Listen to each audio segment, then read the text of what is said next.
Today we're going to study the Lie group of linear transformations that act on phase space that preserve the Poisson bracket. So let's get into it.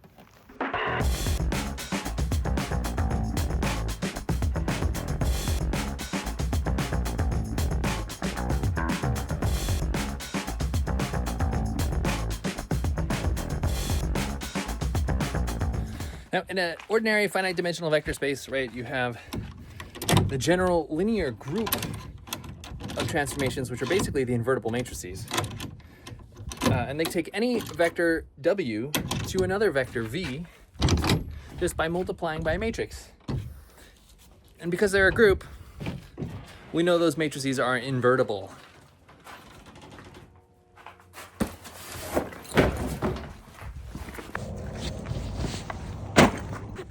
Phase space, at least for our purposes, is a vector space. So it would be nice to know if there are some linear transformations that preserve the structure of phase space. That is to say, the physics that happens on phase space. Individual coordinates, P's and Q's, are related. For every Q, there is a P and vice versa. And so when we talk about preserving the structure on phase space, we need to preserve the way in which the Q's are kind of soldered together to those P's.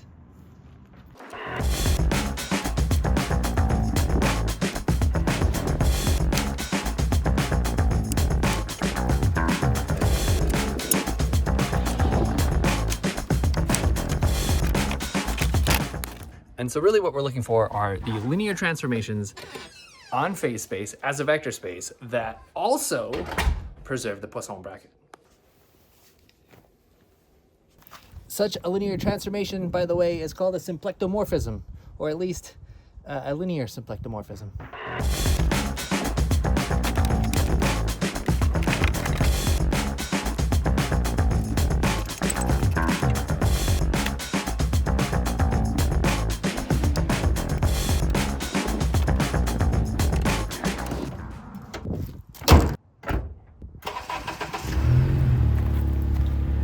Awesome. Let's just go spin around for 10 minutes or so just to top the battery off.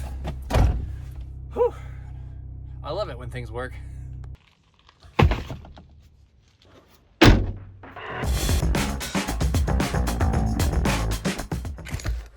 So we are looking for a linear transformation that maps phase space back to itself that preserves the Poisson bracket. And perhaps the easiest case to study this is the case where n equals 1. That is to say, there's one P and one Q and phase space is two-dimensional. So in this case, a linear transformation is really easy to write down. It's a familiar matrix, A, B, C, D. This matrix maps a simple vector on phase space, Q and P, to AQ plus BP, and P then goes to CQ plus DP. Really straightforward. We can plug these into the Poisson bracket and get a necessary condition that that this linear transformation preserves that Poisson bracket by simply computing. And we see immediately and curiously that the Poisson bracket of the transformed P's and Q's gives us AD minus BC times the original Poisson bracket back. That is to say, it gives us the determinant of that matrix, M. So if the Poisson bracket is really preserved, that determinant of that matrix necessarily must be 1. But is having a matrix of determinant 1, is it a sufficient condition? And as it turns out, you can show that it is by simply doing the coordinate transformations, applying the chain rules and so on, and then computing the Poisson bracket of two generic functions A and B. And what you'll find is that the transformed Poisson bracket will be proportional to 1 over the determinant of M. So yes, indeed, in fact, it is a necessary and sufficient condition. The matrix that defines linear transformations in 2 dimensions have unit determinant. But this is not something that generalizes. Look at that. Oh, that started beautifully. I love it.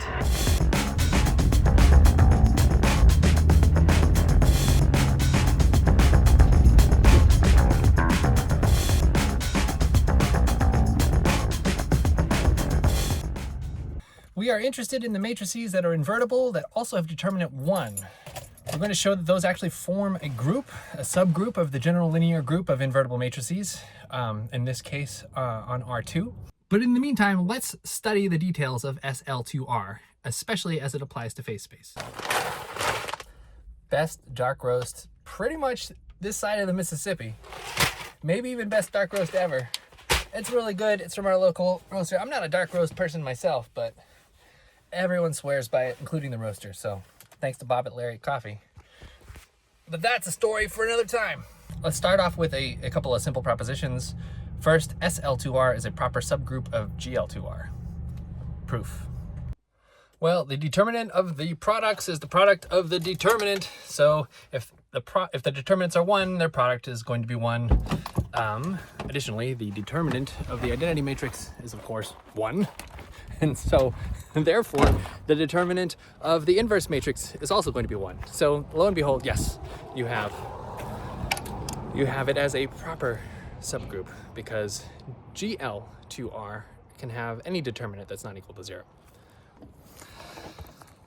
Another claim is that the dimension of SL2R is 3.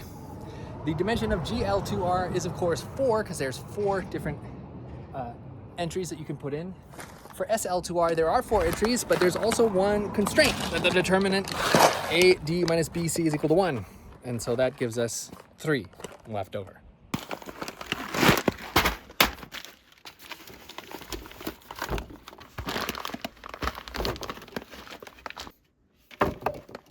The quintessential example of a matrix that has determinant 1 is the rotation matrix, the matrix that rotates p's into q's and q's into p's. This is given by cosine, sine, minus sine, cosine. And it's easy enough to check to verify that this matrix preserves the Poisson bracket.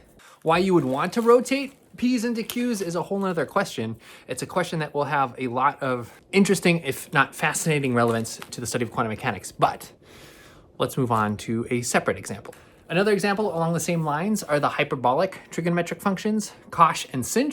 You can come up with a matrix cosh theta, sinh theta, cosh theta. Note the lack of minus sign, but you take the determinant, and that determinant is, of course, equal to 1, just as in the other case. In this case, p's and q's get extended hyperbolically, but nevertheless, it still preserves the Poisson bracket.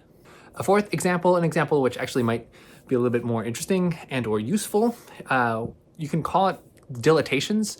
You can imagine a situation where you have a diagonal matrix that has determinant 1. So how would you arrange that? You would simply have A and 1 over A on the other side. Or if you like to parameterize things in terms of group elements, it's E to the lambda, you scale up Q by E to the lambda, you scale down P by E to the minus lambda, or vice versa. You have a whole 1 parameter family subgroup that does that as well. And that one is easy to see how it respects the Poisson bracket.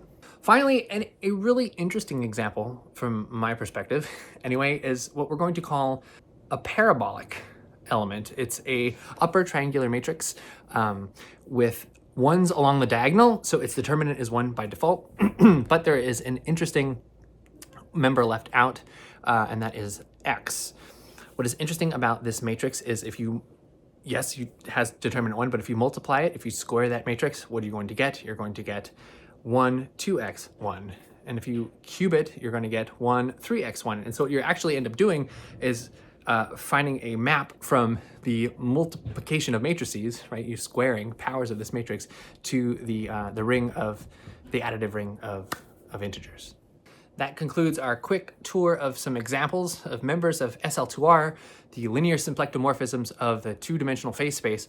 Admittedly, it wasn't very concrete, and in future videos, we're going to look at specific examples of specific representations of SL2R. It is arguably one of the most important Lie groups for this entire series of videos. So hopefully that piqued your interest, but if not, there's more to come.